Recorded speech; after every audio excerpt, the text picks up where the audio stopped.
This story at the moment we're following, and we're following it as developments come in. President Ramaphosa leading this Imbizo up in Uppington, Northern Cape, of course. We have been reporting on this, focusing on improving service delivery. Let's go across to eNCA reporter. It's Siphamandla Goge, our senior reporter, following this for us. All about the energy crisis, we understand, also service delivery. So a bit of a busy Imbizo. Sipha, what do you have for us at the moment?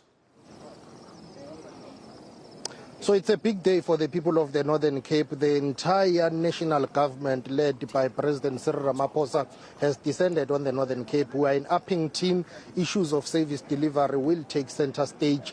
Yesterday, the president visited the solar thermal power plant. That's where he got to understand that big project that has created more than 2,000 job opportunities, and also is going to help in easing the energy crisis in the Northern Cape as the country is trying hard to have the energy mix in order to address the issue of just transition, but also not to rely on coal as the main source of energy and power in South Africa. But right now we are joined by the Minister responsible for human settlements, Mamoloko Kupai. Thank you very much for your time. One of the major challenges in the Northern Cape is the issue of human settlements. The province may be big in terms of land and size, but very small in population, and that affects budget allocation. How are you addressing the issue of human settlements in the Northern Cape?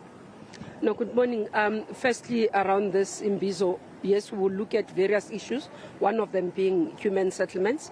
We'll definitely today, as the norm, President will ask residents to be able to ask questions, ask in terms of their development areas and concerns. Northern Cape, as you say, it's small in population and big in land size, and therefore, in terms of equitable share, they get minimum because of that. And that's why one of the things that we have started in conversation with National Treasury was to try and find creative ways and mechanisms to be able to support the province. One of the interventions that is being done by National Treasury is to say, for example, on human settlements is what we call front loading, where allocation of a 3-year can be made into the province at a particular time so that we can respond to all the areas that are needed for intervention in terms of human settlements. We do have quite a lot that we have been able to do.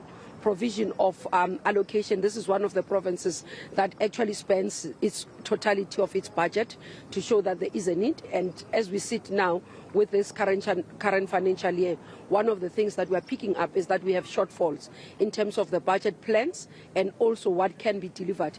And we are considering that to look at other provinces, for example, because in the medium term, you are able to redirect funds. Where you have a province that is not performing or a municipality that is not performing very well, you take those resources and direct them to where finances are being needed. Very briefly, yesterday you accompanied the president. You were the lead minister visiting that solar thermal power plant. 2,000 job opportunities created there, but you need to do more as the ANC-led government. Issues of poverty, inequality, unemployment are still rife. You have not made inroads in that regard. Look, the province, Northern Cape, has so much potential.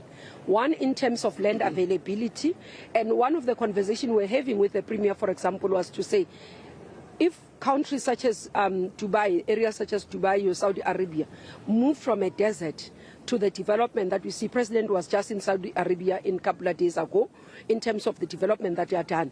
And we are saying this creates an opportunity for us in Northern Cape in terms of massive infrastructure. As you say, that solar plant, there's land availability, the sun is there.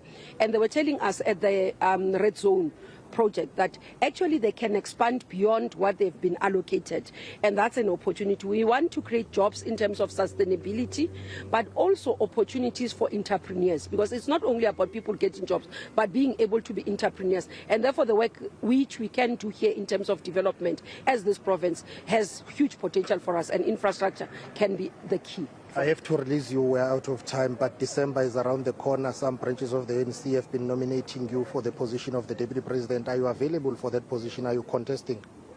Yes, I am. I've agreed that I will accept nomination. Nomination has been coming through. If the numbers based on the team that is working is correct, they are saying that we do qualify for a ballot. We're hoping that the Electoral Commission, when they pronounce, they'll be able to confirm that. We don't want to jump the gun, but we're looking forward to December. What will you be bringing to the table? Anything new? You are part of the ANC collective leadership.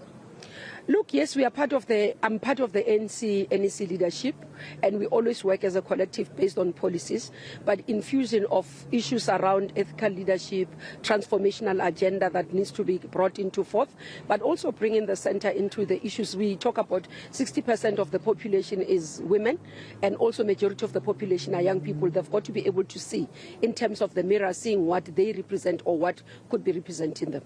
Thank you very much for your time. That is Minister Mamoloko Kubai, who is responsible for the human settlements portfolio, as the Northern Cape is one of the provinces that are struggling with the issue of housing and human settlements.